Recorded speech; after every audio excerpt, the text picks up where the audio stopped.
간화사의 미소 강의를 하고 있는 박영동 법사입니다. 아직도 아침 저녁으로는 쌀쌀하지만은 코로나19로 인해 가지고 사회적 거리두기 4단계가 계속되고 있습니다. 그래서 부득이 오늘도 비대면으로 여러분과 만나게 되었습니다. 오늘 함께 알아볼 강의 내용은 참나를 찾아 떠나는 여행 간화선 수행법입니다. 참나를 찾는 것이 중요한 일이면서도 대단히 어렵죠. 또 이 간화선 수행 그러면 보통 우리 대한불교 조계종이 선종계통의 종단이라고 말을 하는데 선수행법입니다. 스님들께서 하시는 선수행. 그래서 이 간화선 수행법에 대해서 오늘 여러분과 함께 알아보려고 합니다. 화면에 보시면은 조계종 수행의 길 간화선 이런 책의 표지를 볼 수가 있습니다. 이 책은 2005년도에 우리 대한불교 조계종의 교육원이라고 하는 곳이 있는데 포교원은 일반 신도들의 교육을 담당하는 곳이라면 교육원은 스님들의 교육을 담당하는 곳입니다. 그 교육원의 불학연구소에서 약 3년에 걸쳐서 전국 선원 수자회와 함께 조계종의 정통 수행법인 이 간화선 수행 지침서를 발행하게 되었습니다. 준비해가지고 그 당시에 저도 이 모임에 한번 참여를 한 적이 있는데 스님들께서 말씀하시기를 선이라고 하는 것은 언어와 문자에 의지하지 않고 사유 분별이 끊어진 경지에서 자기 마음을 바라보는 것이다. 그런데 이것을 어떻게 문자로 표현해서 책을 만들 수가 있겠는가? 여기에 대해서 많은 토론도 하고 고민을 하셨습니다. 어떻습니까? 선수행이 언어와 문자에 의지하지 않기 때문에 자유자재하기도 하지만은 한편 미숙한 사람들에게는 오히려 그것이 선 자체를 이해하고 체험하는데 장애가 되기도 합니다. 그래서 이제 이러한 것들을 안타깝게 여긴 우리 종단에서 당시 3년에 걸쳐서 준비해가지고 이 지침서 책을 강연을 한 것입니다. 그래서 이 책은 선에 입문하려는 초심자를 위해서 또 그리고 기존에 정진해온 수행자를 위해서 그 내용이 쓰여진 것이고 물론 이 선에 대한 믿음이 투철한 사람에게는 말이나 글이라는 방편이 필요 없겠지만은 우리 현대인들이 대개 말을 따라가고 이해가 선행되어야만 믿는 시대에 살고 있기 때문에 말의 흔적을 빌려서라도 어떻게 해보자 이런 취지에서 간화선 지침서를 발간하게 된 것입니다. 오늘 강의 내용은 이 간화선 지침서의 내용을 중심으로 해가지고 말씀을 드리도록 하겠습니다. 혹시 여러분들 사찰에 가시면 이런 석비를 보신 적 있나요? 전라남도 장성군 백양사 경내에 들어가게 되면 극락교를 지나서 사천왕 옆에 이와 같은 탑비가 있습니다. 탑비 아래에 새겨진 글씨를 보면 이 무엇고 이렇게 한글로 쓰여 있습니다. 그래서 흔히들 이 탑을 이 무엇고 탑이다 부른답니다. 탑비의 위쪽에는 희미해서 잘 보이지 않겠습니다만 만암 대종사 고불총림 도양이다 이렇게 새겨져 있습니다. 근대 불교계의 아주 거목이신 만암 큰 스님의 발자취를 담는 수도 도량이라는 점을 밝히고 있는 탑비입니다. 그런데 그 탑비 밑에 이 무엇고 도대체 무엇을 의미하는 말이겠습니까? 그 절에 설명문이 이렇게 붙어 있는데 그 설명 사진을 여러분에게 화면에서 보여드리고 있습니다. 제가 한번 읽어드릴까요? 이 목고랑 불교에서 깨달음을 얻기 위해서 선을 참고하는데 그 의제로 삼는 것을 화두라고 한다. 이 화두는 1700가지가 있다. 그 중에 부모 미생전 본래 면목 시신만하는 것이 있는데 바로 부모에게서 태어나기 이전에 나의 참모습은 무엇인가 라는 의제를 의심하기 위해서 이 모고라 하며 이것을 골똘히 참고하면 본래 면목인 참나를 깨달아서 생사해탈의 경지에 이르게 된다. 이렇게 쓰여 있습니다. 이걸 쉽게 한마디로 풀이하면은 존재의 원초적인 의문을 화두로 삼고 아주 근원적인 것에 대해서 끝없는 성찰을 더해 나간다면 우리 모두 참나를 깨닫게 되리라. 이러한 염원을 담고 있습니다. 그렇다면 오늘날 이 모고가 우리에게 던지는 의미는 과연 무엇이겠습니까? 자, 이것이 무엇인가? 이 모고 이렇게 지금 제목을 달아봤습니다. 참나를 찾으려는 사람에게 이 모고 대단히 중요하다고 지금 말씀을 드렸는데 화면을 보실까요? 어느 날 한 수행자가 하늘을 찌를 듯한 기상으로 설봉선사를 찾아갔답니다. 바로 이 설봉선사 그러면은 과거 중국의 남조주 북설봉 이렇게 할 정도로 아주 이름을 떨친 유명한 선사 중에 한 분이십니다.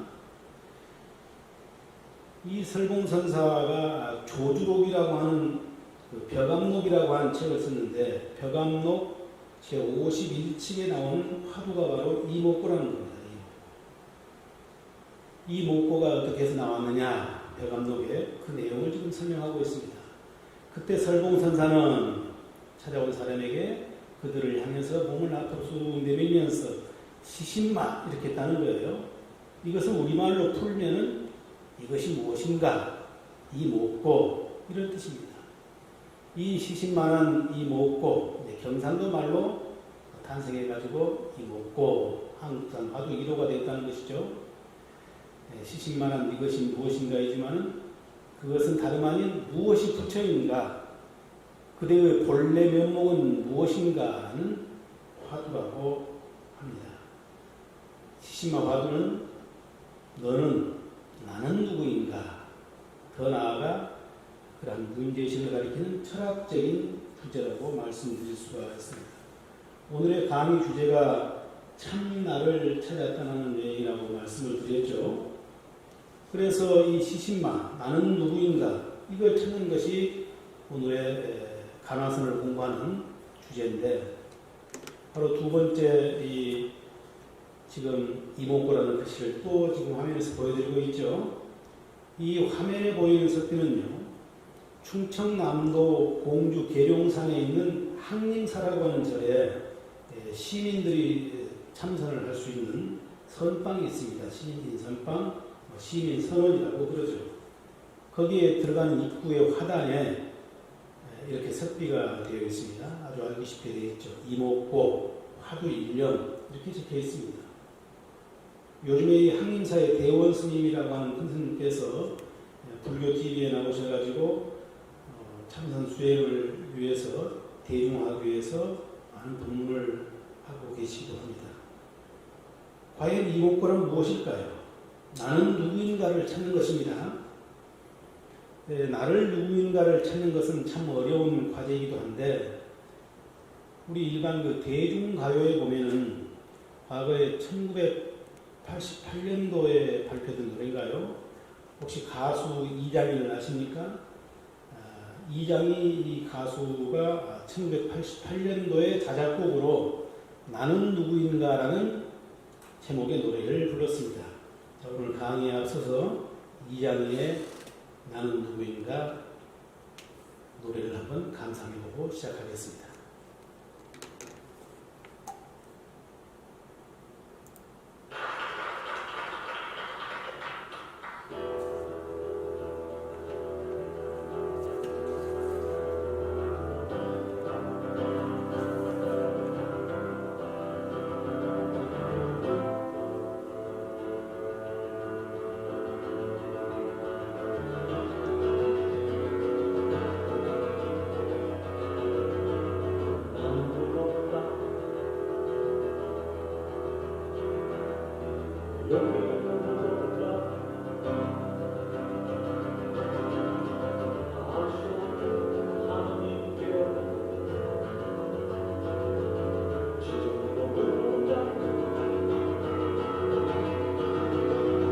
나는 누구인가? 내일은 저자 누구인가? 창조하신 그분에게 제대로 물어본다. 그분이 계시다면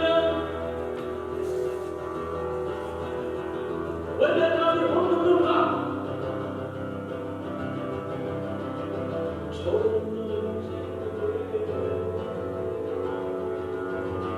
없이 하나님과 당신은 누구인가? 좋은 사람인가 한가? 왜 나는 이 세상에 점점 오갈바를 못 두게 하나? 무슨 까닭에 무슨 까닭에 무슨 까닭에 무슨 까닭에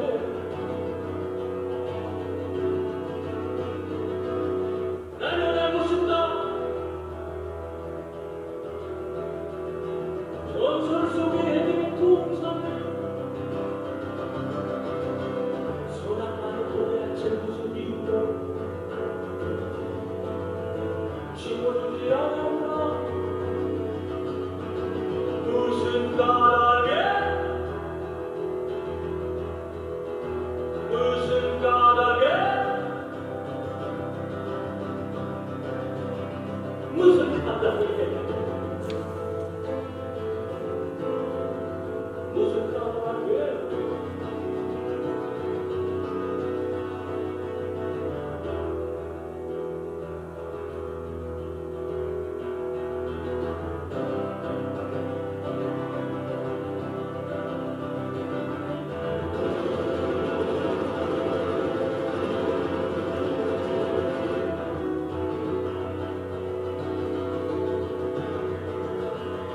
나는 알고 싶다.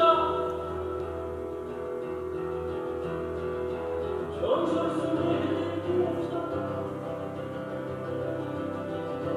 소나무는 도대체 무슨 이유로 심어주지 않았나? 무슨 까닭에 무슨 까닭에 무슨 까닭에 무슨 까닭에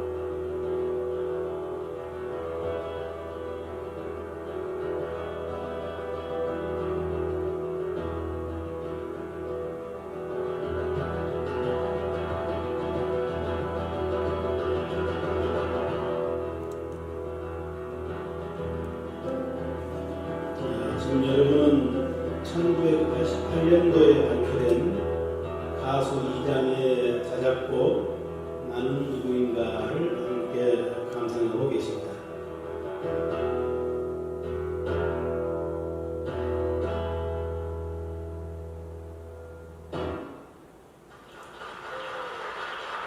네, 잘 들으셨나요?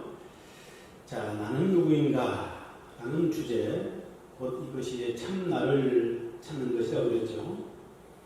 자, 그러면 오늘의 주제인 간화선이란 무엇인지 그 의미에 대해서 먼저 알아보도록 하겠습니다. 우리나라에서는 흔히 선을 말할 때 그 선은 곧 간화선을 말합니다. 근데 그 실상을 알고 보면요, 간화선을 제대로 알고 있는 사람이 매우 드물 정도로 답답한 것도 현실입니다. 그렇다면 간화선이란 도대체 무엇인지 제대로 알 필요가 있다, 그런 말 되겠죠. 자, 화면에 보시면은 간화선이란 화두를 참고하여 본래 성품을 바로 보아서 깨달음을 얻는 참선법이다. 화두를 참고해서 깨달음을 얻는 수행법, 간화선입니다. 그래서 일명 간화선을 화두선이라고 합니다. 이 간화선이 모든 수행법 가운데 가장 뛰어난 것은 화두를 들고 그 자리에서 견성성불하기 때문이다, 이렇게 말하고 있습니다. 간화선은 한자 뜻 그대로 볼 때 볼간자, 말화자를 합친 것이죠. 다시 말하면 말을 간하는 선, 말이라는 것 화두를 말합니다. 화두를 보는 선이다, 이런 뜻이죠. 화두에 대해서는 다음에 좀 더 자세히 설명을 드리기로 하고, 그럼 우선 본다는 간의 의미부터 한번 더 깊이 생각해 보시죠. 간이라는 말은요, 대상을 그냥 스치듯이 보는 것이 아닙니다. 깊이 들어가서 그것을 온 몸과 마음으로 바닥까지 꿰뚫어 보는 것을 간이라고 합니다. 견성성불한다 할 때 견, 볼견자죠. 그 성품을 보는 견의 구조 역시 확실하고 정확하게 본질을, 핵심을 꿰뚫어 본 것입니다. 그렇다면 간화선 할 때의 간화는 화두를 마음의 중심에 자리 잡게 하고 화두에 역력히 깨어있는 것을 말한다, 이렇게 설명드릴 수가 있겠습니다.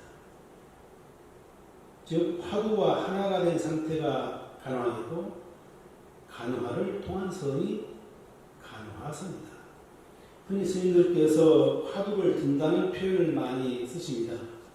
화두를 든다고 하는 것은 한자 말로 거화라는 말을 쓰는데요.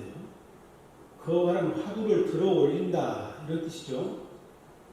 그렇다면 어디에 화두를 들어 올리는가? 그것은 바로 마음의 중심에 들어 올리는 것입니다. 화두를 참고한다, 이런 말을 많이 써요. 참고, 참고하여 연구한다, 그런 뜻이죠. 화두를 참고한다고 하는 것은 화두를 객관적인 대상으로 분석해서 헤아려 보는 것이 아닙니다. 화두 속으로 사무치게 들어가는 것을 말합니다.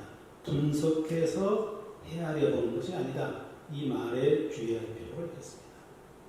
화두의 밑바닥까지 철저하게 들어가서 화두와 나 사이에 추호도 빈틈이 없어 화두 외에는 어떤 생각도, 어떤 느낌도 끼어들지 못하게 하는 것이 바로 화두를 참고하는 것입니다. 흔히 사람들은 이 간화선이 어렵다, 이런 말을 많이 하시죠. 화두를 드는 수행이 다른 수행법보다 힘들고 벅차다고 또 하십니다. 화두를 들려고 하면 그 순간에 여러 가지 망상들이 일어나서 화두가 마음의 중심에 잘 걸리지 않는다, 잡히지 않는다, 이렇게 표현하기도 합니다. 왜 그럴까요? 그것은 화두를 가지고 수행하는 사람이 온 마음을 기울여서 해야 되는데 간절한 마음으로 하지 못하고 있다. 집중력이 부족하기 때문이다, 이렇게 말씀드릴 수가 있겠죠. 화두를 들어서 나와 화두 사이에 빈틈이 없게 하려면 엄청난 집중력과 끈질긴 힘이 요구됩니다. 다음으로는 화두란 무엇인가에 대해서 좀 구체적으로 알아보겠습니다. 화두란 무엇인가? 참선 수행자가 깨달음을 얻기 위해서 참고하는 문제를 가리키는 불교 용어다 그랬습니다. 참구, 조금 전에 말씀드렸죠. 네, 이것을 화두를 공안, 고칙 같은 뜻입니다. 여기서 이 공안이라고 하는 것은요, 옛 관공서의 공문처럼 절대적인 규범이나 기준이라는 의미를 담고 있습니다. 고칙, 이 말은 시간과 공간을 초월해서 보편타당한 법칙을 의미합니다. 한문으로 쓸 때 옛고자를 쓰지 않습니까? 옛고자는 아주 올바르며 보편적이고 공정하다는 뜻으로 사용하는 것입니다. 그래서 이 단어에는 과거의 선지식들이 정해놓은 변할 수 없는 법칙이다, 이런 의미도 포함하고 있는 것이죠. 수행자들은 이러한 화두, 공안, 고칙을 깨달음에 이르는 아주 절대적이고 보편적인 규범으로 여기고 있는 것입니다. 우리 불교의 선종에서는 조사선들이 만들어낸 화두의 종류가 무려 1700여 가지가 있다고 합니다. 스님들의 법문을 들으실 때 보면 그 중에 여러 가지 화두의 내용들을 설명하시니까 귀담아 들어보시면 좋겠습니다.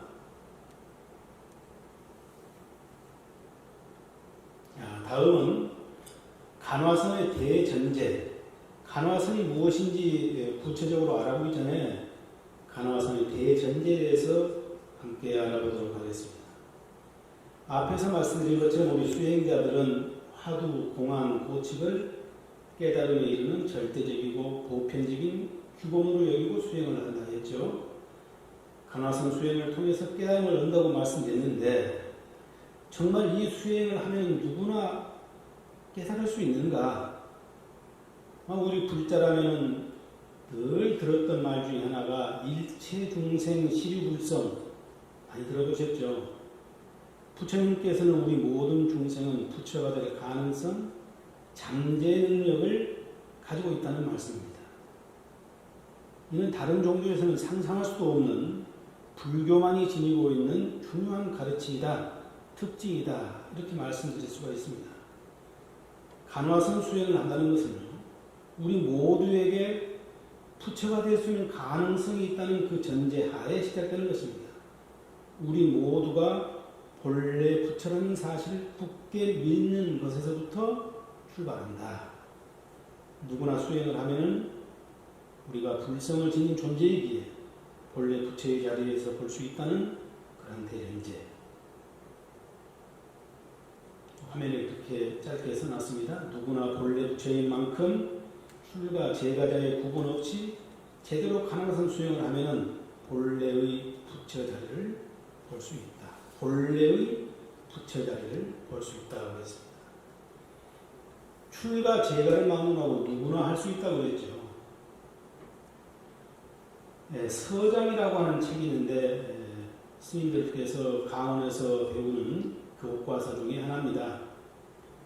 이 간화선법에 대해서 많이 이제 기록을 하고 있는데 그 당시에 여러 제자들이 편지로 이제 어떤 화두의 내용을 물으면은 거기에 대해서 또 답을 했던 것인데 그 62통의 편지 글들을 모아놓은 책이 바로 이 서장입니다.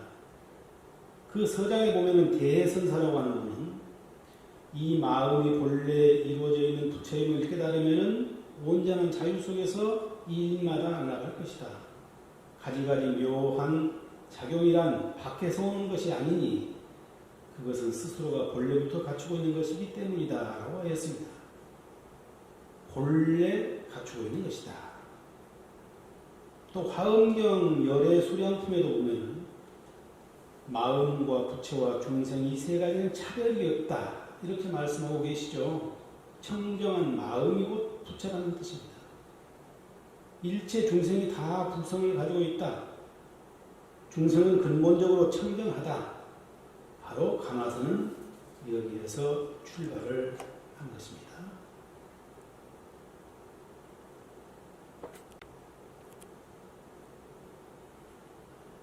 자, 그러면은 본래 내가 부처이고 내가 성불인데 왜 닦아야 하는가? 왜 수행해야 하는가? 이런 생각이 들지도 모르겠습니다. 불교에서 수행이란 자신이 본래 부처라는 것을 못 보고 있기에 그 모습을 보려고 하는 것입니다. 본래 내가 부처인데 내가 본래 부처라는 사실을 잘 보지 못하고 있기 때문에 그 모습을 보도록 하는 것이 곧 수행이다. 여러 경전에서는 본래 부처에게 닦을 것도 없고 증득할 것도 없다라고 말씀하십니다. 그러나 이 말씀은 자신 본래 부처임을 모르는 중생들이 닦을 필요도 없고 깨달음을 증득할 필요도 없다, 그런 뜻은 아닙니다. 혹자가 내가 이미 부처님이 닦을 필요가 없다고 한다면 이는 불교를 잘못 이해하고 있는 것이고 어설프게 이해하는 사람의 행동이다, 저는 이렇게 생각을 합니다.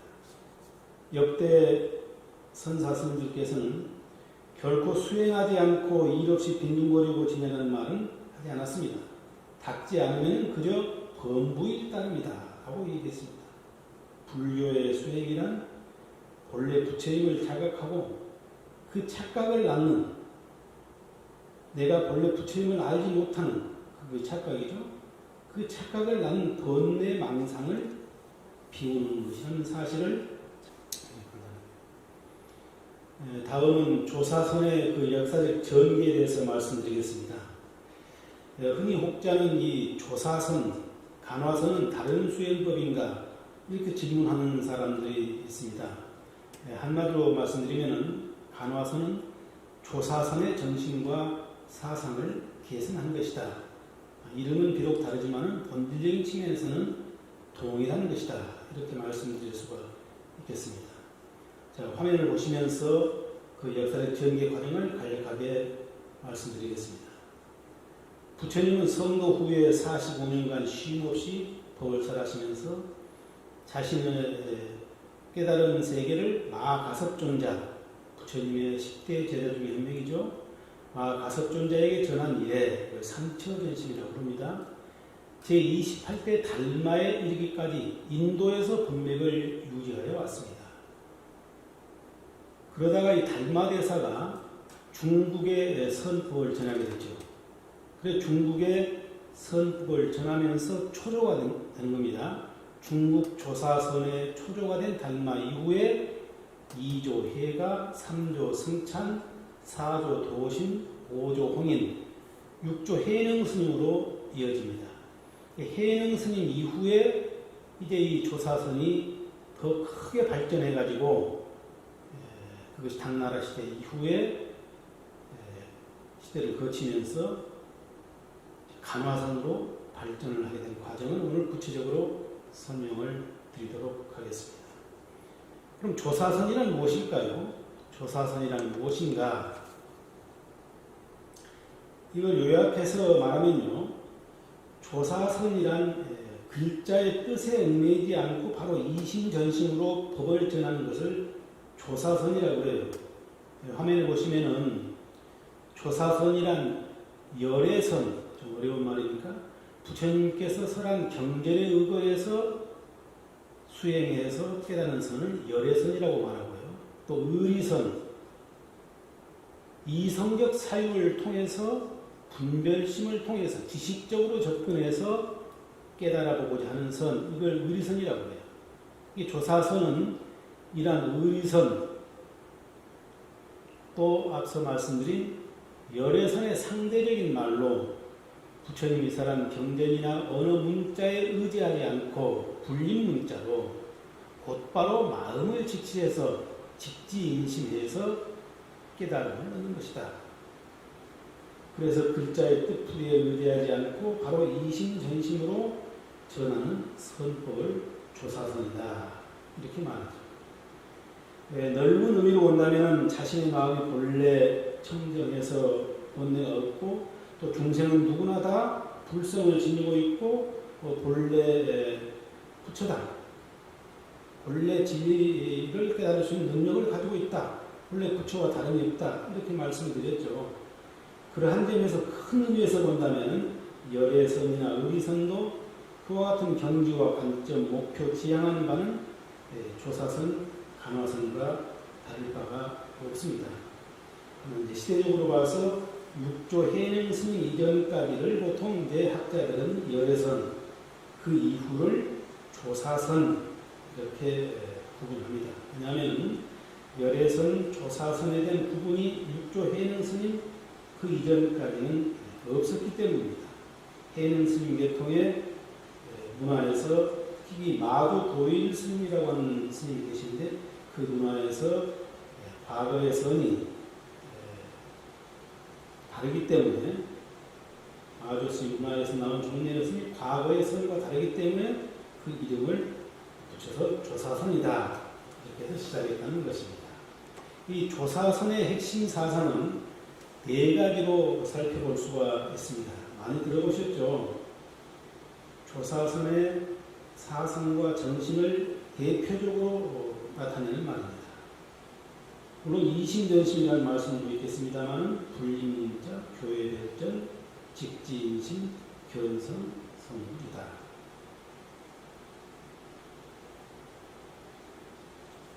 한마디로 말씀드리면요, 이 조사선이라고 하는 것은 문자보다는 경전보다는 조사를 더 중시한다. 열애선 그러면 부처님의 뜻, 열애, 부처님보다는 조사를 더 중시한다. 이런 뜻입니다. 그래서 그런지 몰라도 단나라 말기까지 중국의 선종상원에서는 대웅전에 부처님을 모시지 않았다고 합니다. 다시 말씀드리면 선종사찰의 스님들은 부처님보다는 조사 스님들을 더 높이 받들고 또 경전보다는 조사 스님의 말씀, 어로 이런 것들을 더 중시해서 수행했기 때문입니다. 자, 그럼 여기서 인도에서 발생한 불교가 중국에 전해된 과정을 좀 살펴볼 필요가 있다고 생각이 됩니다. 이 불교가 전해된 과정 속에서 또 선불교는 어떻게 중국에 전해되었는지, 그 중국에 전해된 불교가 어떻게 우리 한반도에 들어오게 되었는지, 그래서 간화선으로 정착하게 되었는지 알 필요가 있습니다. 자, 이 내용들은 여러 다른 강의를 통해서 들으셨기 때문에 간략하게 말씀드리면은 중국의 불교가 전해된 것은 기원 후 1세기를 전후해서 전해되었다. 고대 동서 무역로였던 실크로드를 통해서 들어왔다. 다 알고 계시는 내용이죠. 자, 중국의 불교가 전해된 내용을 이렇게 간략한 표로서 이렇게 살펴보도록 하겠습니다. 자, 표를 잘 보시면요. 중국의 불교가 전해된 설이 여러 가지가 물론 있습니다만 후한 시대 때 AD 67년 무렵이라고 합니다. 그 불교가 중국에 들어가 초기에는 격이불교가 성행했다고 해요. 격이불교. 좀 어려운 말입니다. 이 격이불교라고 하는 말은요.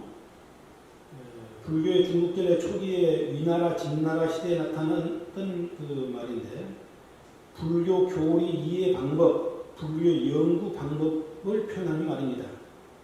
그 당시 한문으로 번역된 불교 경전에 기술되어 있는 어떤 사상들이 굉장히 중국인들은 생소하고 어려웠겠죠.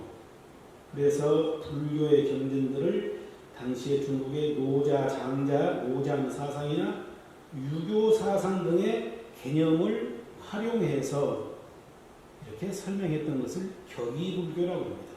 격이불교가 발달했어요. 그 후에 구마라집이 장안에 들어오시면서 많은 경전들이 번역되었죠. 구마라집 그러면은 지금의 중국의 상강성 부분이라고 그런가요? 부자국, 서역에 있던 나라 사람이죠. 이분이 이제 역경가로 계시면서 아주 많은 책들을 번역을 했습니다. 또 그리고 중국에서는 북이와 북주의 폐불 사건, 중국에는 소위 삼무일종이라는 폐불 사건이 벌어집니다.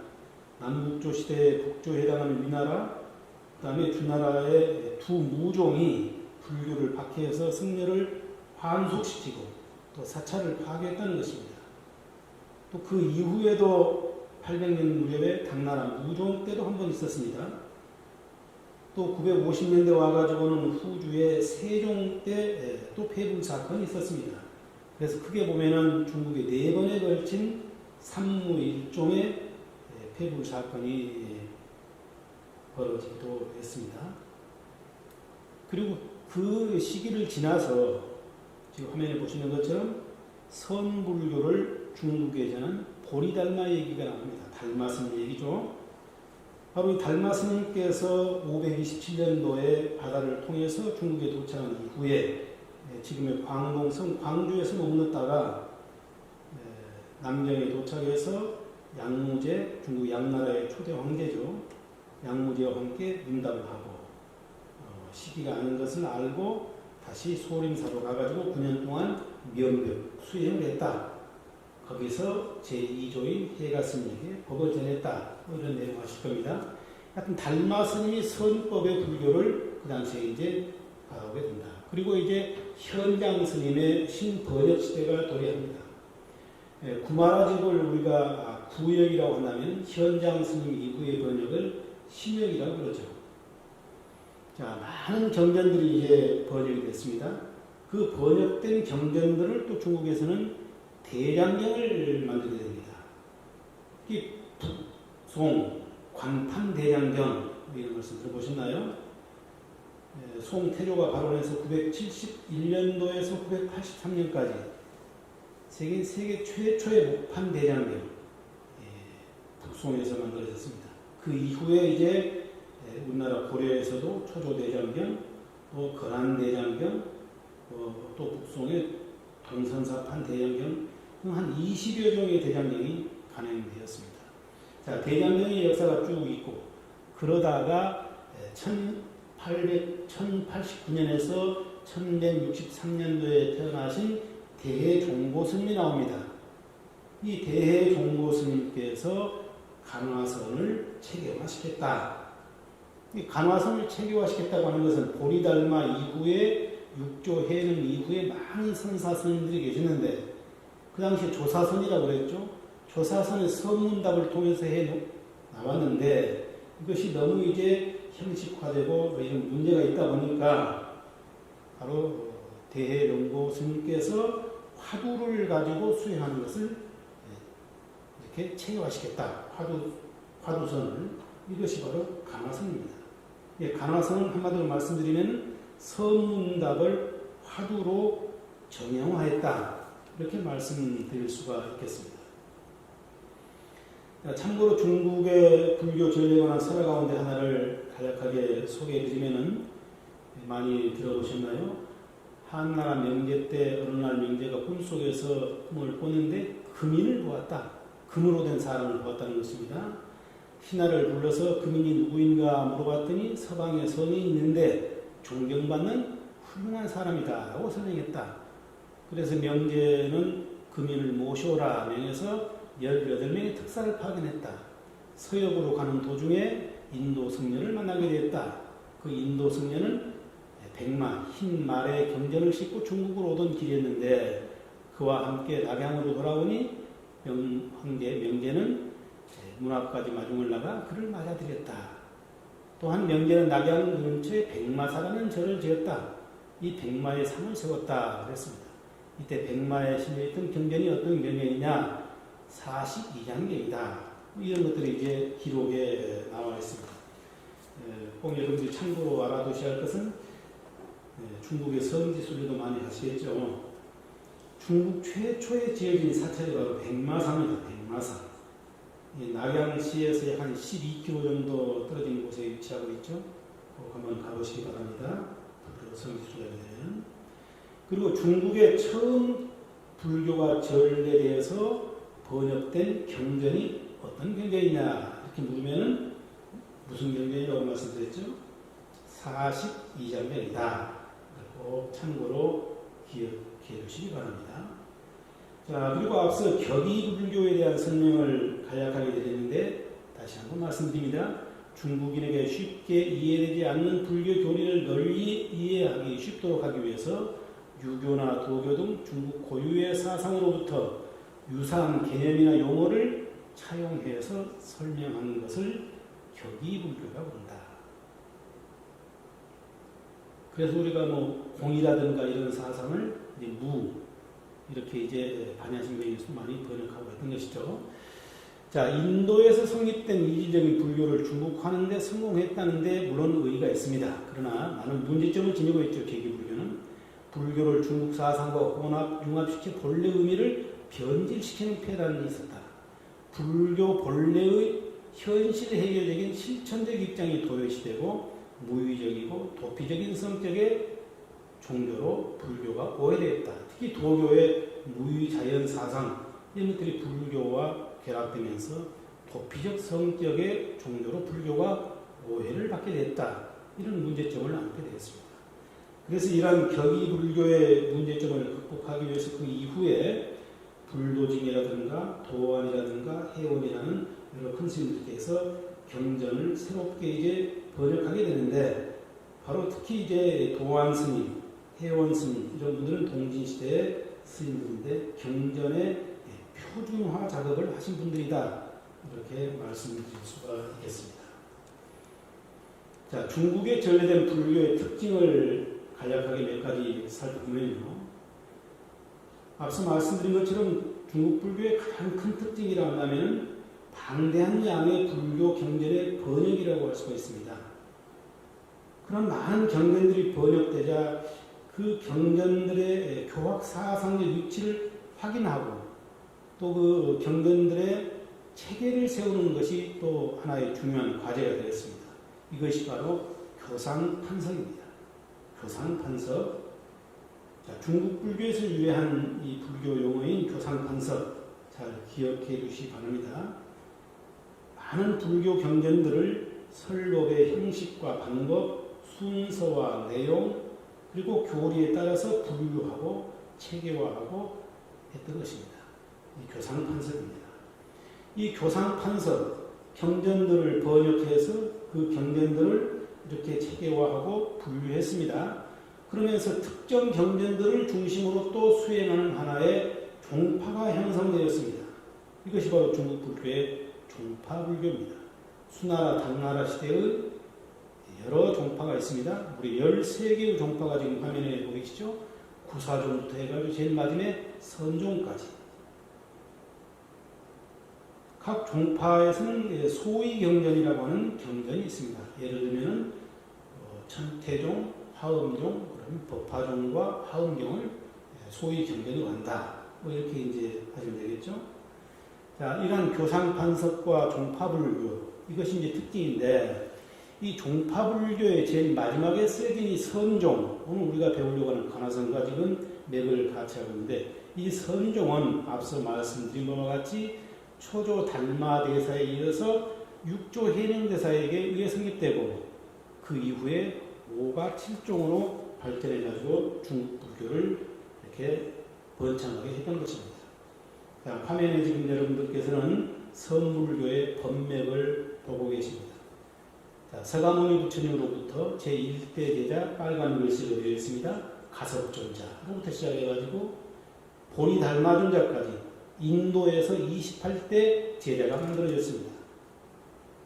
보리 달마 스님이 다시 이제 중국의 최초로 선법을 전해서 28대 중국의 제1조가 되었죠. 그로부터 도신, 해가 승찬, 도신, 홍인, 회능, 그래서 33조사다 이렇게 말을 하고 있죠. 여기서 꼭 기억해야 하실 것은 달마대사는 중국에 와서 중국 선종의 제1조가 되었다.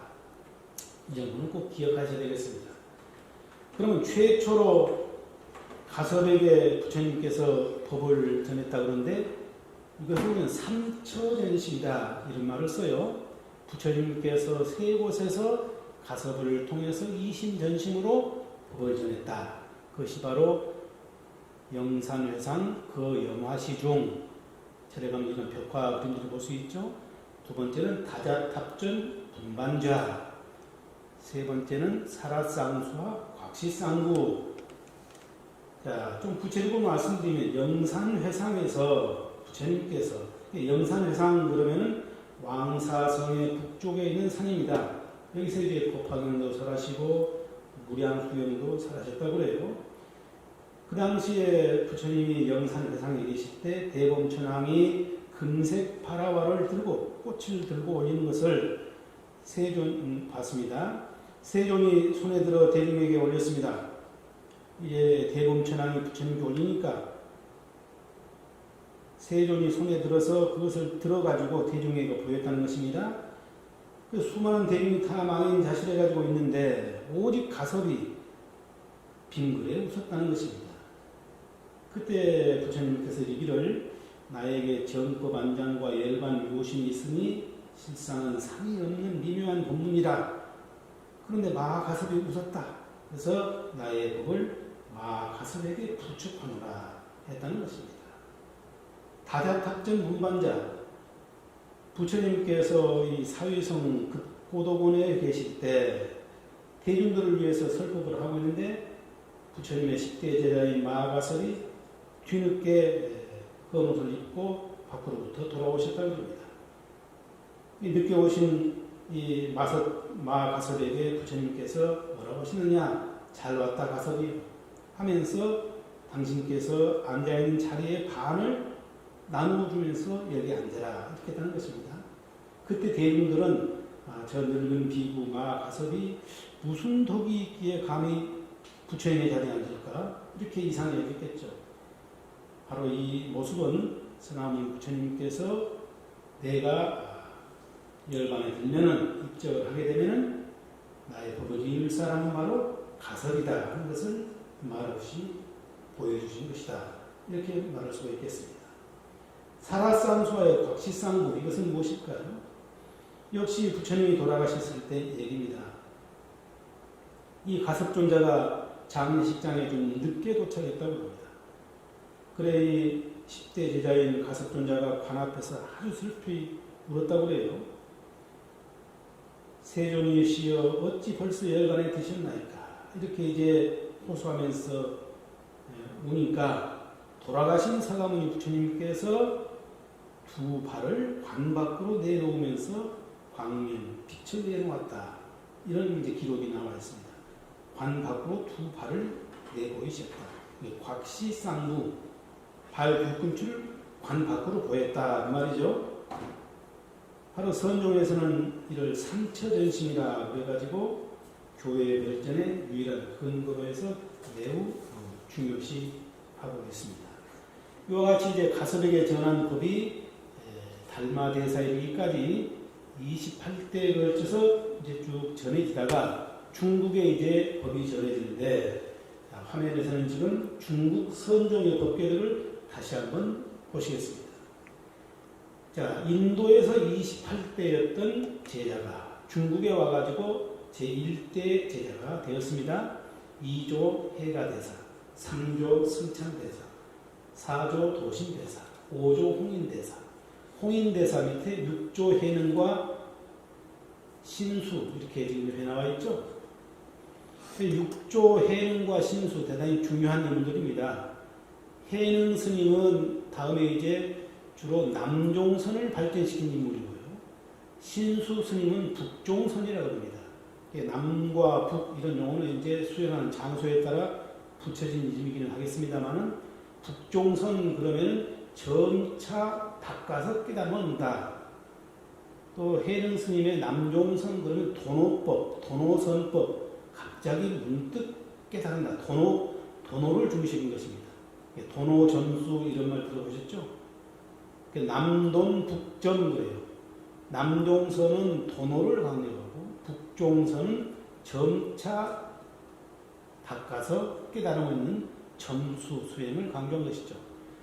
자, 여하튼 이제 6조 해능대사의 남종선이 쭉 번창해서 발전하는데 그 밑에 보면은 남아개충스님, 남아괴양스님, 청원행사 등등 해가지고 이렇게 쭉 중국의 법궤도가 이어집니다. 그러면 달마 이전에는 중국에 선불교가 없었느냐? 그건 아닌 것 같습니다. 중국의 불교가 전해진 것은 후한명제 AD 67년이라고 앞서 설명을 드렸습니다.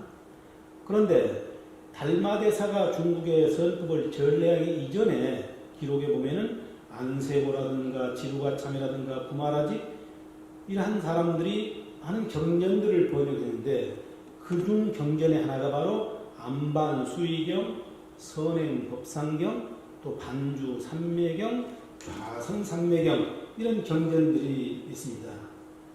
자, 여기서 안반수의경 이 안세고가 상하 두 권으로 번역한 책인데요. 이 안반수이란 말을 범어로 말하면 아나빠나사띠, 아나빠나사띠. 이것을 한자로 번역해서 안반수이경 그랬습니다. 그럼 아나란 뭐냐? 아나. 아나라고 하는 것은 숨을 들이쉬는 들숨을 말합니다. 또 아빠나, 아나빠나 그랬죠? 아나, 아빠나, 날숨입니다. 날숨. 들숨과 날숨. 사띠. 사띠 수행이라는 말씀 들어보셨죠? 의식을 집중하는 것입니다. 그래서 이 안반, 들숨과 날숨, 수의, 의식을 집중한다.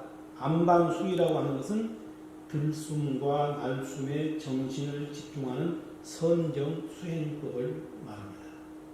그 외에도 반주 삼매경, 정토계 경전 가운데서 초기에 편찬된 것이라고 합니다. 또 구마라진이 번역한 좌선 삼매경, 최초의 성경이라는 점에서 중요한 의미가 있습니다. 달마 스님 이전에도 다시 말씀드리면 중국의 달마의 선불교가 들어오기 이전에도 선과 관련된 경전은 있었다. 이렇게 설명드릴 수가 있겠습니다. 달마 이후에 중국의 선불교는 어떻게 지금 설명할 수 있는가? 능가종과 동산종, 북종선과 남종선 등이 있었다. 지금 6조 해능스님 이전까지의 과정을 지금 설명드리려고 합니다. 자, 화면 보시면요.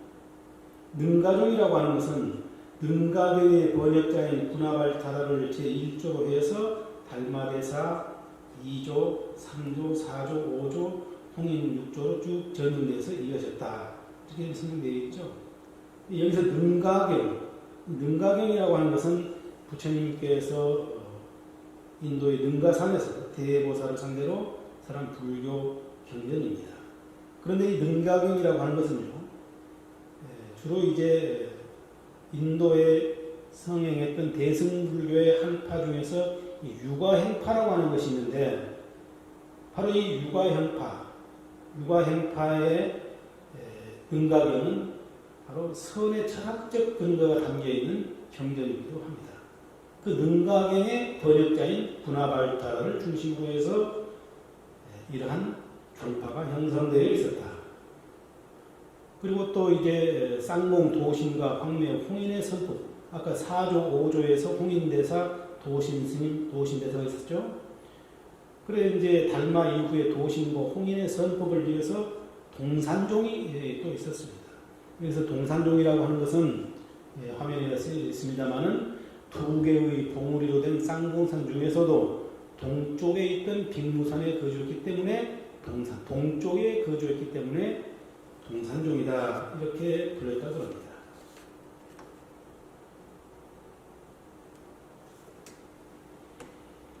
자, 밑에 금전 표안에 글씨를 이렇게 좀 써두었습니다만, 달마 해가로부터 비롯되는 중국 선종은 초기 능가종, 동산법문, 북종선, 남종선, 아까 말씀드렸죠.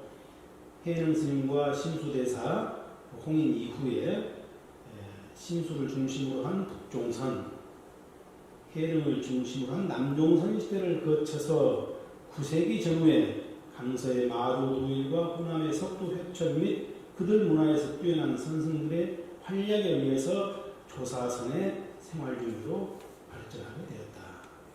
자, 중국 선종의 이 법궤도를 좀 더 구체적으로 어렵지만 좀 살펴보도록 하겠습니다. 자, 해능 이후에 이제 문제입니다.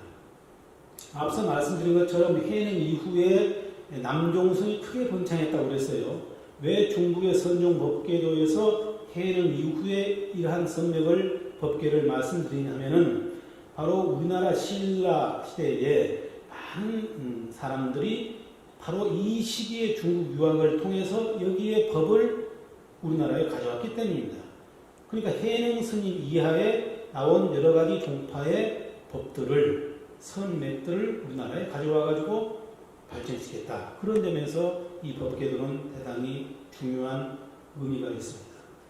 이 해능 문화에는 남학 회양, 청은 행사, 이 외에도 영가, 영각이라든가 남양 해충이라든가 또 하택신의 5대 상수 제자가 있다고 합니다. 그 중에서도 남학 회양 밑에 마주 도인, 백장회, 광벽회운, 임제의회 쭉 나와 있죠. 그리고 이제 마주 도인 밑에는 백장회와 서당 지장이 있고 스님 이름들을 쭉 말합니다. 또 청원 행사의 제자로는 서tu 이천, 그 밑에 약산유원과 청항도, 또 그 밑에 이러이러한 스님들이 나와가지고 검정표에 나와 있는 것처럼 임제종, 위양종, 조동종, 문문종, 법안종이 만들어진다. 이것이 이제 오가라고 그래요. 오가. 그 다음에 이제 임제의현, 임제종 밑에서 황룡, 해남, 양지, 밤해 두 개의 또 파가 생겼습니다. 이를 합쳐가지고 보통 우리가 오가 양종이다 이런 말을 씁니다. 자, 중국의 선종의 역사를 간략하게 다시 한번 이게 표로 정리해가지고 말씀드리겠습니다. 자, 표를 한번 잘 보십시오.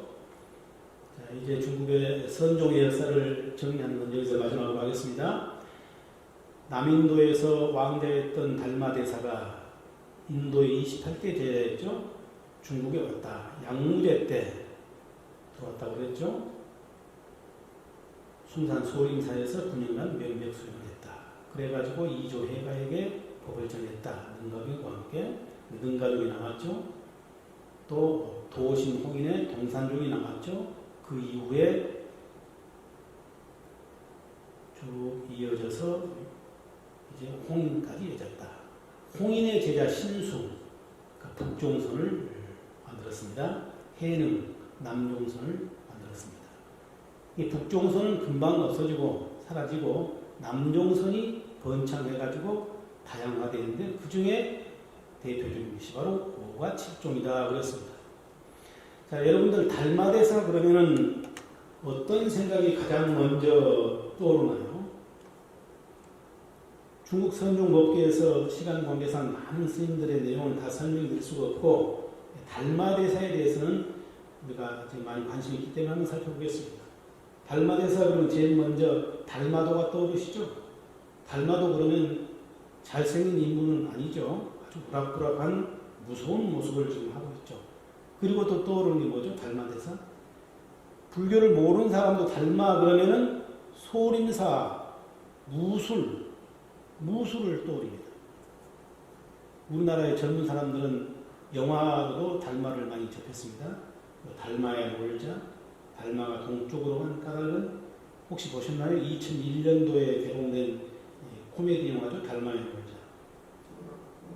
또 이 달마가 동쪽으로 간 까닭은 1989년도에 만들어진 우리나라의 아주 굉장히 많이 반향을 일으켰죠. 아주 중요한 영화입니다. 인터넷상에도 있으니까 꼭 보시기 바랍니다. 이런 이제 달마대사 그러면은 달마도, 무술, 영화 이런 것이 떠오르실 것입니다. 그러니까 달마대사는 과연 누구냐? 앞서 말씀드린 것처럼 달마대사는 남인도 향기궁왕의 왕자로 태어났습니다. 그가 27대 조사인 반야달의 법을 이어서 28대 조사가 되었다. 그분이 중국의 선불교를 전해서 중국 선종의 제1대 초조 1조가 되었다. 중국 소림사에 가면요, 그 소림사 입구에 앞에 보이는 것처럼 저와 같은 달마대사의 상이 있습니다. 아주 부리부리한 눈과 꼬불꼬불한 수염, 인도 사람임을 보여주고 있습니다. 그리고 소림사 정문을 사진으로 보고 계시고요. 소림사 현판도 보고 있습니다. 또 소림사 절 뒤에 가면은 많은 탑들이 있습니다. 많은 그 삼사 스님들의 부도탑, 사리탑들이 모셔져 있습니다. 대개 우리가 이제 앞서 무술을 그랬는데요. 이 무술이 꼭 달마 스님과 연계가 있는가 없는가 여기에 대해서는 많은 학설이 분분합니다. 달마 스님이 실제로 무술을 했다 이렇게 보이는 않습니다. 단지 수행을 하시다가 몸이 좀 이렇게 흐트러지고 몸이 쇠락해졌을 때 몸을 추스르기 위해서 하던 수련은 있을 거예요. 수련법은. 그 수련법이 바로 발달해가지고 무술로 나오지 않았을까. 그래서 소림사 무술. 실제로 이 소림사를 제가 몇 차례 가보니까요.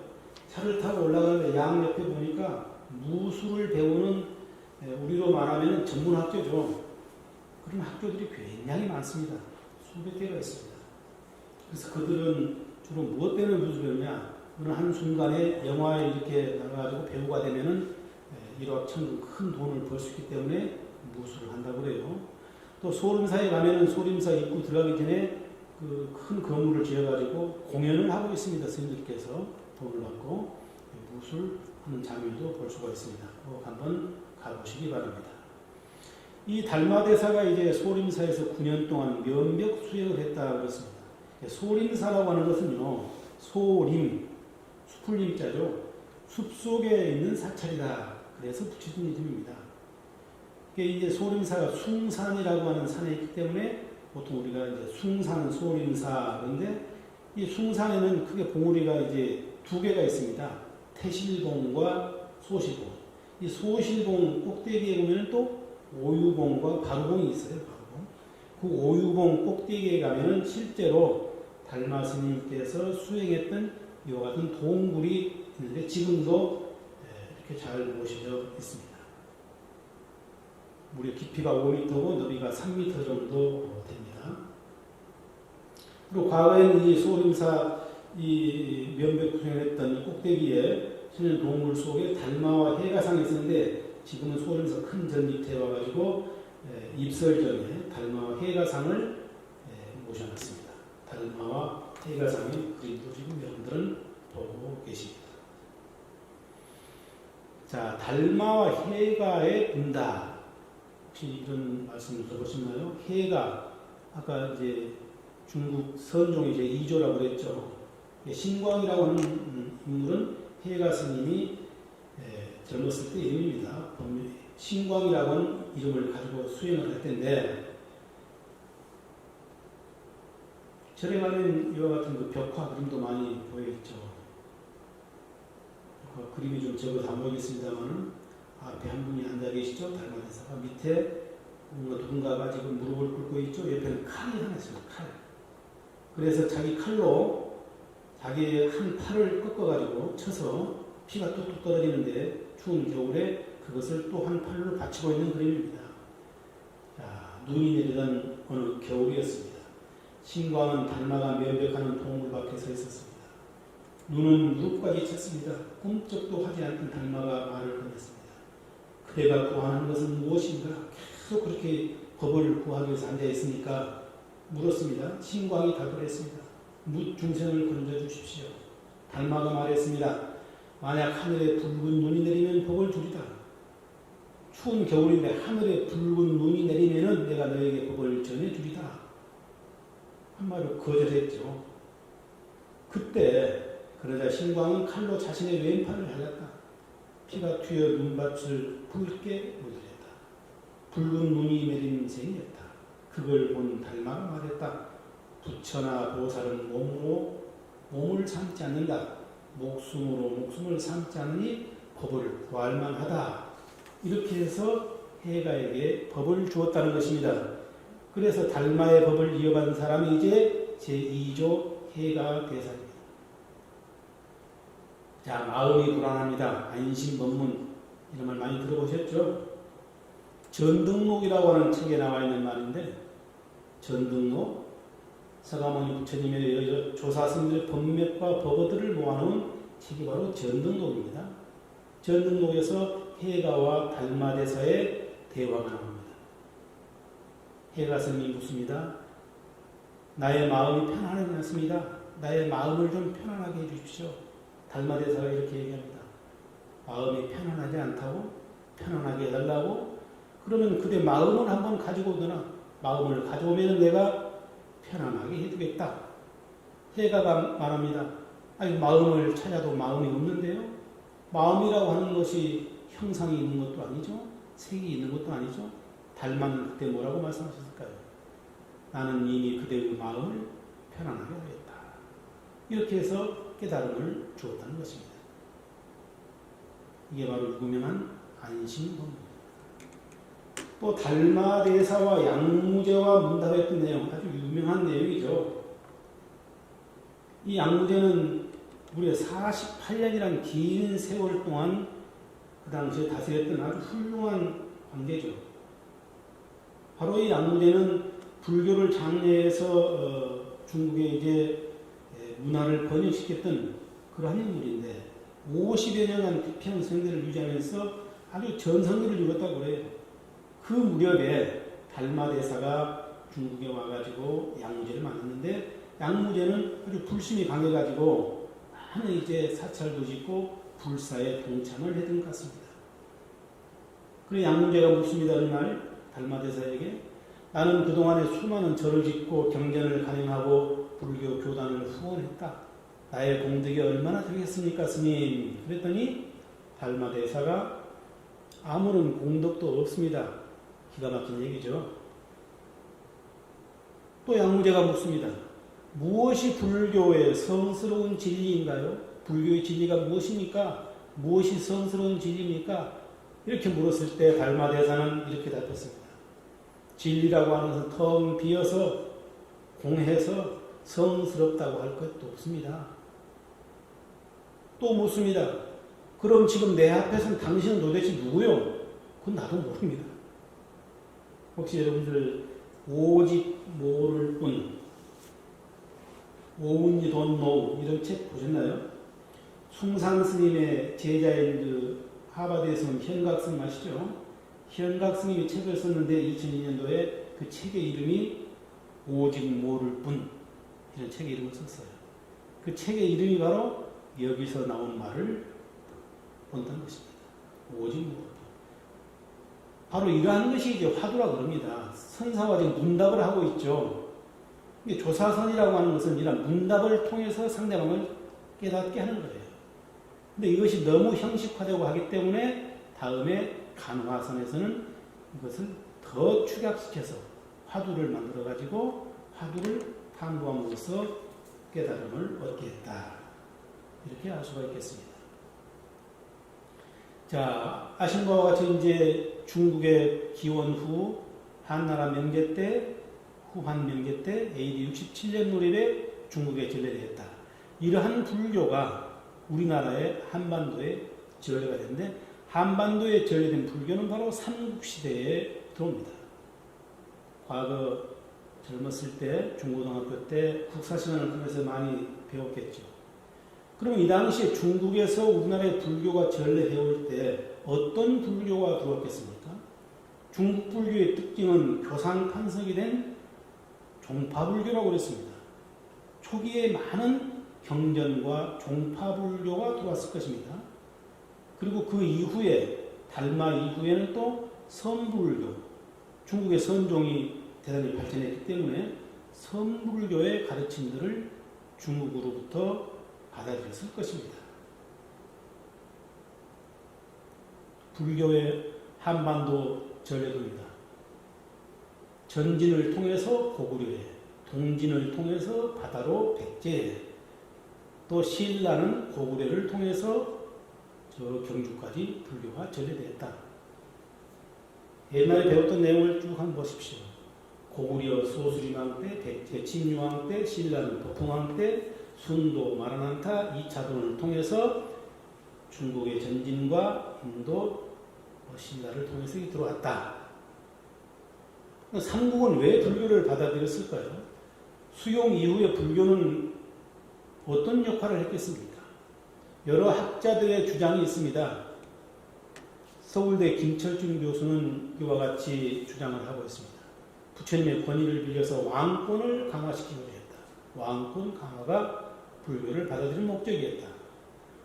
또 과거에 한림대 이기백 교수 역시 왕권 옹호 신장시키기 위해서였다. 또 동국대 고익진 교수 돌아가신 분인데 역시 왕권 강화 다 이런 말 쓰고 있죠. 고려대 김정배 교수도 마찬가지입니다. 여하튼 이 불교가 삼국 우리나라에 들어오면서 무속 종교의 기복이 아닌 인과응보 사상, 새로운 윤리의식의 형성에 크게 기여했다. 왕권을 강화시키는 데 크게 기여했다. 이렇게 대략 설명을 드릴 수가 있습니다. 자, 그 당시에 이제 조금 전에 말씀드린 것처럼 이 한반도의 한 스님들께서 중국의 유학을 통해서 불교를 받아들이죠. 기록에 보면은 신라에서 117명, 백제에서 18명, 고구려 16분의 이름이 등장합니다. 대표적으로 성랑 스님, 백제의 계맥 스님, 현광 스님, 또 신라의 이러한 스님들. 당시의 중국의 상황은 불교가 토착화되신 수나라 당나라 시대입니다. 수당 시대. 수나라 당나라 시대가 잘 기억이 나지 않으면요. 신라가 삼국을 통일했을 때 수나라 말기 아니겠습니까? 당나라. 자, 이 시대에 중국에는 지금 아까 종파불교가 대단히 번성했다고 그랬죠. 선종을 비롯해서 천태, 화엄, 정토종 등이 발달했었다. 특히 그 이후에는 선종 여러 종파가 이제 그 육조 회능 이후에 남종선이 더 발달해 있었다. 이런 불교가 삼국시대에 구법한 스님들을 통해서 우리나라에 들어오고 또 일본에도 전리가 되었다. 그리고 우리나라에 들어온 그러한 불교는 어떤 영향을 줬느냐? 초기에 교종의 불교 들어왔겠죠. 교종이라고 하는 것은 경전과 교리를 중시해서 깨달음을 추구하는 것이 교종입니다. 선은 마음에서 마음을 닦느라고 그랬죠. 먼저 교종이 들어왔어요. 종파불교를 통해서. 이들은 왕실과 귀족들의 후원을 받으며 발전했고, 선종은 각 개인의 마음 속에 있는 불성을 깨닫는 것이 중요하다고 해서 정신 수양을 통해 해탈을 강조했다. 신라 말기에 이르러서 지방 호족들이 백성을 포섭하는데 도움이 돼 선종에 큰 관심을 갖게 됐다. 그래서 호족이 등장하죠. 호족. 주로 이제 신라 말기의 호족이라고 하는 것은요, 사회 변동을 그 당시에 주도적으로 이끈 지방 세력들을 호족이라고 말하는데, 호족은 지방에 있으면서 뛰어나고 우수한 신족 집단이다. 이렇게 말씀드릴 수가 있겠습니다. 자, 이러한 호족들이 선종에 큰 관심을 갖게 되었대요. 다음에 이제 나오겠습니다만, 그러한 호족들의 관심에 의해서 스님들이 중국 유학을 갔다 오고 돌아왔을 때 절을 세우는데 많은 불사를 하게 된 것이 도움을 준 거죠. 전통적인 권위를 부정했던 선종은, 교종이 권위를 강조했다면 선종은 권위를 부정했다는 것이죠. 호족과 백성들의 환영을 받아서 신라 말에 구산을 성립시켰다. 9개의 산을 중심으로 해서 선의 종파를 형성했다고 말입니다. 자, 선종과 교종을 간략하게 비교하는 것 다 아시는 내용이죠. 경전 중시했느냐, 선을 중시. 전통과 권위를 중시하겠느냐, 부정했느냐. 형식을 중시하느냐, 실천을 중시하느냐. 중앙 귀족이 지지하느냐, 지방 호족이 지지하느냐. 주로 신라 중대, 그러니까 초기에는 교종의 불교가 들어왔다. 신라 하대에는 선종의 불교가 들어왔다. 이렇게 보시면 되겠습니다. 교종에서는 불상과 탑이 발전했는데, 선종에서는 조사를 강조했기 때문에 조사선. 그래서 스님들이 돌아가시고 나면은 부도탑, 사리탑을 만들었어요. 승탑이 왔다 했다. 선종의 수용입니다. 교종불교는 이론불교에 집중했다. 그래서 사회 변화에 대응하는 새로운 의식을 보여주지 못했다. 너무나 권위주의. 중국에 성립된 선종은 초기에는 법랑 스님을 통해 가지고 이게 들어오기는 했는데 초기에 북종선이 들어왔다고 그랬어요. 그러나 기반을 신라에서 닦지 못했다. 그러다가 8세기 후반부터 이제 한반도에 특히 신라시대 스님들이 새로운 불교를 배우기 위해서 통일신라입니다. 중국에 건너가가지고 해능 스님 휘하에 남종선을 배우기 시작했다. 그 중에서도 도의 스님, 잘 기억하셔야 됩니다. 도의 스님께서 9세기 초에 귀국한 뒤로 수많은 유학생들이 귀국해서 선종이 점차 널리 퍼지기 시작했다. 도의는 남종선을 신라에 처음 들여오나 교종의 반발로 처음에는 은거해서 생활했다. 그 이후에 이제 발전이 됐겠죠. 여하튼 이 구산 선문이 지방 세력인 호족의 지원을 받으면서 엄청난 발전을 하게 되었다는 것을 알 수가 있습니다. 있겠습니다. 자, 그러면 남종선과 북종선 이런 말씀을 드렸는데 우리나라의 불교는 조금 전에 말씀드린 것처럼 초기에 북종선이 들어오기는 들어왔어요. 그런데 발전하지 못했다. 중국에서도 북종선은 발전하지 못했습니다. 그러다가 남종선이 주로 이제 크게 번성했는데 신라에서 중국에 간 스님들께서는 남종선의 여러 종파들에서 스님들에게서 법을 이어받았다. 자, 이게 기록에 되어 있죠. 북종선을 전한 신행이 입적한 뒤 도의가 당나라에 37년간을 유학하면서 홍주종의 마조 도일에 수제된 서당 진양의 인가를 얻은 이후에 우리나라의 귀국에서 신라사회 남종선을 최초로 전했다.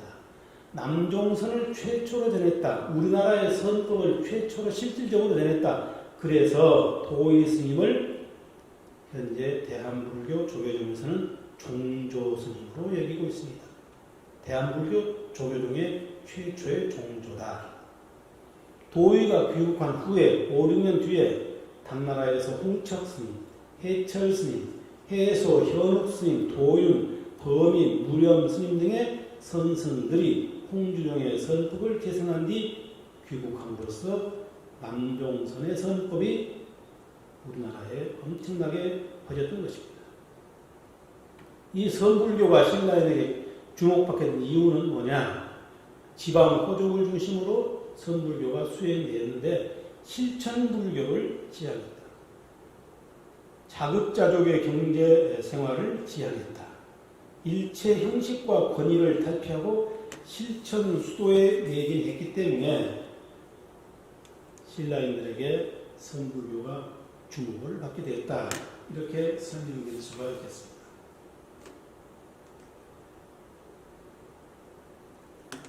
자, 다음으로는 한국 조사선의 역사적 전개 이런 제목으로 지금 간략하게 되어 있는데요.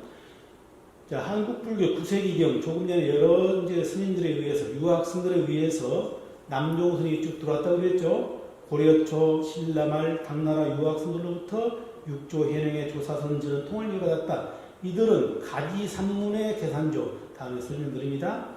가지산문의 도산조인 도의국사에 의해서 조사선을 최초로 받아들인 이래 고려에서 구산선문을 열어서 조계종의 선명을 확보해야 겠다. 그래서 조계종의 종조를 도의국사다 이렇게 말한다고 했어요. 간화선의 정착은 쭉 발전해서 고려 말기의 태고 보우스님, 나온 해근스님, 백운 경안스님 이 세 선사에 의해서다. 조계종의 중흥조로 인정받는 태고 보우스님은 화두를 참고하고 그 다음에 깨침을 얻고 본색종사, 이 본색종사라고 하는 것은 조사선의 선사를 본색종사라고 해요. 본색종사를 찾아가서 이제 참문 좀 가르침을 잘 받아가지고 궁극적으로 어떤 옳고 그름의 판단을 해서 수행을 하라. 이러한 간화선 수행 체계를 명확히 밝혔다. 그래서 간화선을 한국선의 주된 수행법으로 했다. 그러니까 지금 대한불교 조교정이 도의국사를 종조로, 태고 보우스님을 중흥조로 이렇게 여긴다고 하는 것은 간화선을 대단히 중시하겠다. 조사선을 전통을 계승한 간화선을 대단히 중요한 수행법으로 여기고 있는 종단이다 하는 것을 알 수가 있겠습니다. 화면에 보시면 구산선문에 대한 것을 여러 차례 말씀을 드렸죠. 구산선문. 구산선문이 어딘가 쭉 지도를 보시면 알 수가 있습니다. 물론 이제 오교 구산, 오교는 교종의 5가지의 열반종이니 율종이니 법성종이니 화엄종이니 법상종이니 하는 당대의 종파를 말하는 것이고요. 구산은 선종계통인데 9개의 선문을 말한다. 선종을 구산이라고 합니다. 통칭해서 오교, 구산, 교종의 오교, 선종의 구산이다. 그런데 지금 대체로 보면은 사진에서 뭐 어떻습니까? 쭉 이렇게 내륙지역 안쪽에 있지 않고 변두리에 나와 있지 않습니까? 수미산파, 성주산, 실상산, 독리산, 사굴산, 사자산, 회양산, 복림산, 가지산 이렇게 쭉 되어 있습니다. 자, 가지산파, 실상산파, 복리산파, 성주산파, 복림산파, 사자산파, 사굴산파, 희양산파, 수미산파 다 구체적인 설명은 드리지 않겠습니다. 다음에 시간이 있을 때 참조하시고요. 여기 보면은 이제 각각의 사찰이 주요 사찰이 있습니다. 그리고 그 사찰을 처음에 개창한 스님들이 계시죠. 그 정도는 꼭 알아두셨으면 좋겠어요. 저는 한때 이 구산서문에 좀 빠져가지고 선생님들하고 학교에 있을 때 구산서문 답사반을 만들어가지고 전국에 이렇게 한번 불적 답사를 한 적이 있습니다. 여기에 가면은 많은 그 불탑과 석비들이 많아요. 석비. 큰 스님들의 부도탑이 있죠. 대단히 훌륭하죠. 가가지고 부도탑과 석비도 좀 보고요. 그런 불적 순례를 한 적이 있는데 혹시 시간이 되면 꼭 가보십시오. 전라남도 남원에 있는 실상사, 또 장흥군에 있는 전라남도에 있죠. 유치면에 있는 가지산문의 보림사, 장흥 보림사입니다. 강릉에 있는 사굴산문, 실제 지금 절은 없습니다. 절터만 남아 있습니다. 곡성에 있는 태안사, 독리산문이라고 합니다. 보령, 불산면에 있는 성주산문, 절터만 남아 있습니다. 영월군 수준에 있는 사자산문, 여기는 남아 있죠. 또 문경에 있는 희양산문, 여기도 절터가 남아 있습니다. 절이 있습니다. 창원에 있는 복림산문, 절터만 남아 있습니다. 유일하게 북한에 있는 해주의 수미산문. 그래서 이제 홍척국사, 도의국사, 범일국사, 해철국사, 무련국사, 도일국사, 도건, 현욱, 이영국사. 이러한 분들의 이름을 잘 기억하시면서 혹시 이제 답사를 하시게 되면은 이런 분들의 부도탑도 보시면서 좋은 시간을 가졌으면 좋겠습니다. 북한은 갈 수 없겠지만요. 자, 도의 스님이 이제 우리 대한불교 조계종의 종조라고 그랬습니다. 적어도 우리가 대한불교 조계종의 신도라면은 조계종의 종조인 도의 스님이 누구인가 좀 정확하게 아실 필요가 있습니다. 조계종의 종환종법에 보면요, 이렇게 되어 있습니다. 본종은 신라 도의 국사가 창립해서 가지산문에서 기원하며 고려 보조국사의 보조진승말입니다. 보조국사의 중청을 거쳐서 중천조란 말이죠. 태고보우국사, 고려 말기의 태고보우국사의 제종포속으로서 조계종을 공칭하여 이후 그 종맥이 면면부절한 것이다. 도의국사, 또 태고보우국사, 그 다음에 조금 전에 뭐라고 그랬죠? 고려 보조국사, 이런 분들을 지금 종조와 중천조, 중흥조로 모시고 있습니다. 자, 보조선사 영탑 비명에 보면요, 여기서 보조선사는 조금 전에 말씀드린 고려 보조국사가 아니라 이 도의국사의 제3대 제자인 채징 스님이 있는데, 채징 스님을 보조선사라고 합니다. 보조 채징 선사입니다. 이 가지산에 보림사를 지어서 보림사의 가지산문 이렇습니다. 산 이름을 따가지고 바로 채징 스님의 비명에 보면은 달마를 제1조로 하고 도의를 제1대 조사, 연거를 제2대 조사, 채징을 제3대 조사로 한다. 여기서 도의 스님이 우리나라에 남종선을 최초로 들여온 분이고 선법을 전례하는 것 때문에 조계종에서는 도의 스님을 조계종의 종조로 여기고 있다. 이런 내용을 꼭 기억하셔야 되겠습니다. 도의 스님의 생애를 간략하게 말씀드리면요, 지금의 서울에 해당하는 북한군에서 태어났다고 합니다. 당나라에 가가지고 문수보살을 칭견하시고 광부의 보단사에서 비무계를 거치셨다. 광부의 보단사는 육조당경을 당시에 가르쳤다. 있었던 곳입니다. 조계산에서 해능을 오신 조사장을 참배했다. 조계산이라고 그랬죠. 중국의 조계산입니다. 그래서 이 조계산에서 해능을 모신 조사당을 참배했다. 그러한 도의국사의 법을 이어받기 때문에 조계종의 종명칭을 정할 때 조계종이다. 여기서 나온 말입니다. 그 이후에 홍주 개원사에서 서당 지장의 법맥을 이어받고 백장산의 회선사를 찾아가지고 법요를 강의받고 37년 동안 머물다가 821년도에 귀국해가지고 설악산 진전사에 갔다고 진전사. 꼭 여행하시면 한번 보십시오. 양양 비행장 옆에 있습니다. 진전사로 가가지고 40년 동안 아까 초기에는 이 성법을 인정을 안 해줬기 때문에 숨어 살다가 제자 영거에게 남종선을 전하고 입적하셨다. 또 영거가 조금 전에 말씀드린 것처럼 제3대 채징에게 법을 전했다. 이 채징 선사가 전라남도 장군 유치면의 가지산에 보림사를 창건하면서 가지산문을 열었다. 이것이 이제 대략적인 가지산문의 역사라고 볼 수가 있겠습니다. 그래서 지금도 조계종단에서는 도의국사를 1년에 한 번씩 이렇게 제사를 모시고 있습니다.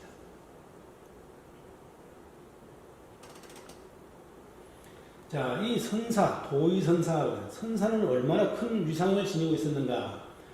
당시의 선사는 백성과 국왕의 존경을 받고 덕화를 본 최고의 선지시겠다고 합니다. 그래서 돌아가시면은 부도와 탑을 아주 잘 만들었는데 그 많은 그 도움을 받지 않았으면은 부도와 탑비를 만들 수가 없었겠죠. 고려 태조 왕건은 사무예대사라고 그래가지고 여엄 스님, 형미, 이엄, 경유 이 네 분의 스님들을 사무예대사로 받들어 모셨다. 또 구상선문의 조사를 불보살로 믿고 공경했다고 하는 기록들이 많이 나와 있습니다. 성주산문의 무염국사를 부처님이 이 세상에 출현하십니다. 이렇게 설명하셨고요.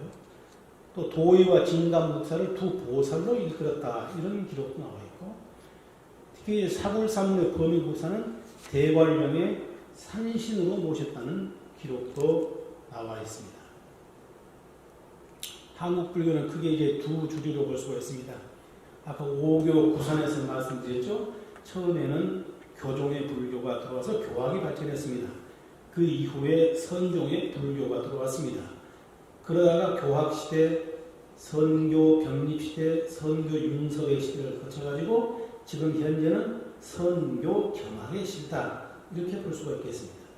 그 대한불교 조계종은 선종의 가르침을 더 중시하고는 있지만은 선과 교를 겸학하고 있는 그런 종단이다. 이렇게 말씀드릴 수가 있겠습니다. 자, 조금 전에 설명드린 내용을 요약해서 보여드리죠. 종조, 중천조, 보조, 진룰국사, 중조, 태보, 보국사 이러한 조계종의 특징은 선교를 통합한 회통불교다. 통불교다. 이렇게 말씀드릴 수가 있습니다. 참고로 이제 이 사진 몇 장을 지금 보여드리려고 그러는데 아까 말씀드렸죠. 구산선문의 이 여러 가지 그 사찰들을 답사하다 보면 많은 탑이 있다고 그랬죠. 특히 부도탑. 전부 국보와 보물로서 되어 있어요. 저는 여기에 미쳐가지고 한때 여행을 자주 했었습니다. 꼭 한번 가보십시오. 사진 몇 컷 보여드리겠습니다. 자, 가지산문의 영거화상 부도탑입니다. 국보 104호. 가장 오래된 탑입니다. 보림사의 보조 채징선사 탑이 또 탑비와 함께 보이시죠? 실상산문의 증각대사 탑과 탑비 보물로 되어 있습니다. 남원의 실상사의 수철화상에 또 탑과 탑비가 보물로 남아 있습니다. 역시 이 실상사에 편운화상 부도와 성탑이 남아 있습니다. 봉암사의 지정대사에 적조탑과 탑비도 이렇게 훌륭하게 남아 있습니다.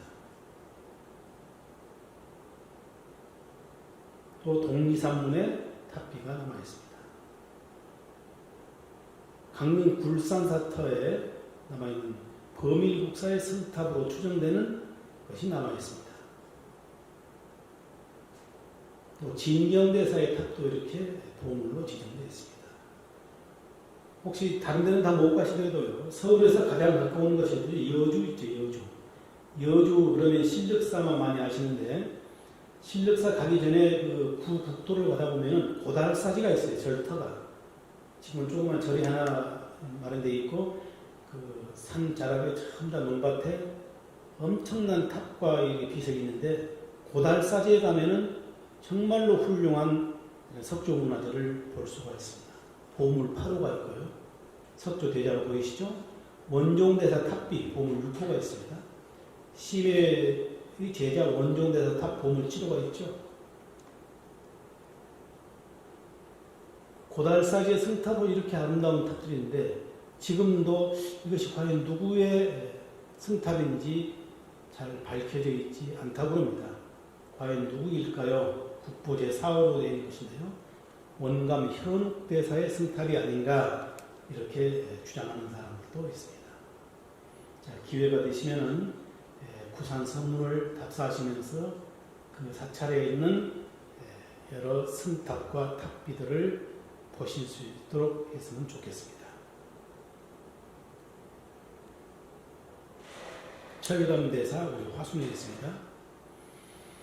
자, 이제 지금까지는 이제 중국에 전래된 불교, 선불교, 그리고 신라에 전래된 불교, 또 선불교에 대해서 우리 조계종단의 역사와 함께 관화선에 대한 역사를 간략하게 살펴보고 잠시 휴식을 취한 이후에 관화선 수행법에 대해서 말씀드리도록 하겠습니다.